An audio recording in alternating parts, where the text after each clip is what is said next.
bersama saya M. Fikri dengan NIM C1F025148. Saya akan menjawab soal-soal UTS yang telah diberikan.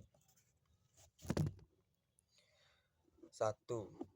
Konsep Islamic worldview, pandangan hidup, adalah fondasi spiritual dan filosofis ekonomi Islam. Intinya adalah tauhid, keyakinan akan keesaan Allah yang menjadikan semua aktivitas ekonomi sebagai bagian dari ibadah.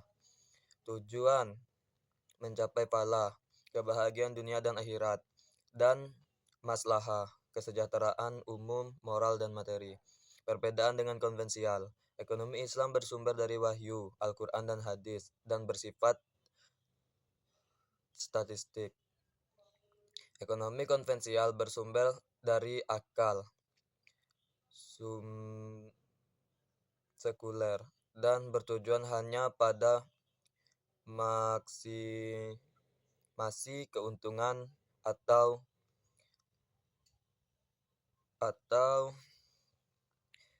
utilitas materi. Islam melarang riba dan memandang harta sebagai amanah atau titipan yang wajib didistribusikan secara adil. 2. Prinsip dasar ekonomi Islam dan contohnya. Prinsip dasar ekonomi Islam memadukan kebebasan pasar dengan batasan moral syariah, fokus pada keadilan dan tanggung jawab sosial. Kepemilikan relatif, kepemilikan harta diakui, namun dibatasi oleh kewajiban sosial dan syariah. Harta adalah amanah. Pengganti riba.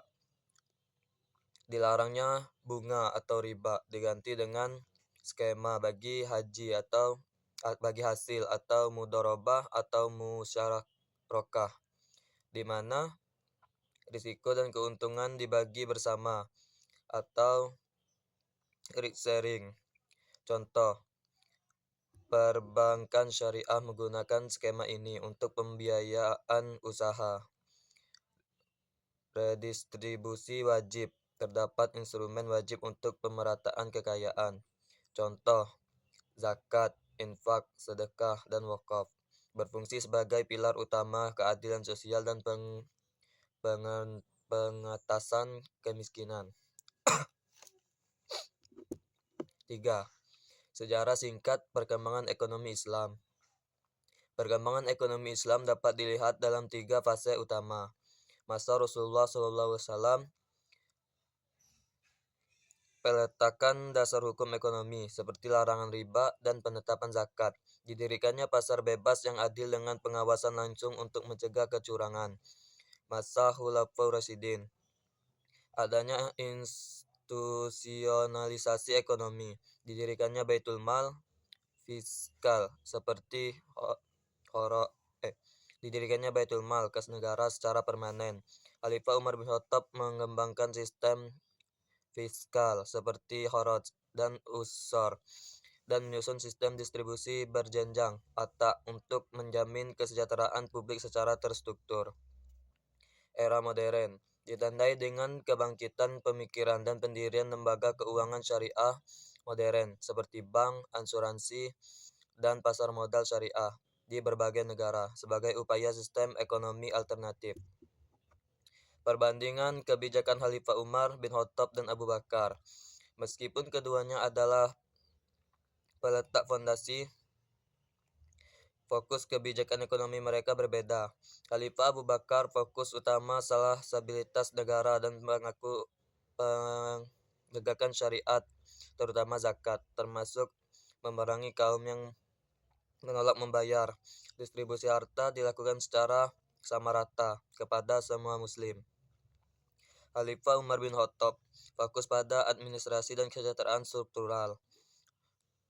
Beliau institusionalisasi Baitul Mal dan mengembangkan sumber pendapatan baru seperti kharaj. Distribusi harta dilakukan secara berjenjang (ATA) yang mencerminkan keadilan proporsional, menghargai jasa dan kontribusi. 5. Potensi dan tantangan ekonomi Islam di Indonesia.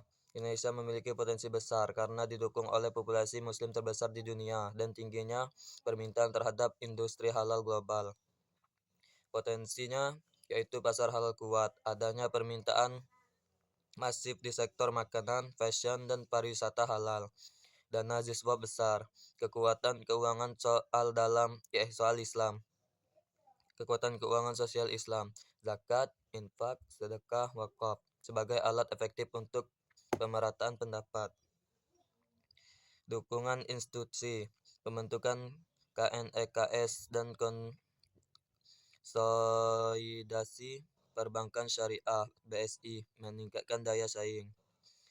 Tantangan yaitu literasi rendah, minimnya pemahaman masyarakat tentang filosofi dan produk ekonomi syariah, keterbatasan inovasi, banyak produk syariah yang masih berupa imitasi produk konvensional sehingga kurang kompetitif.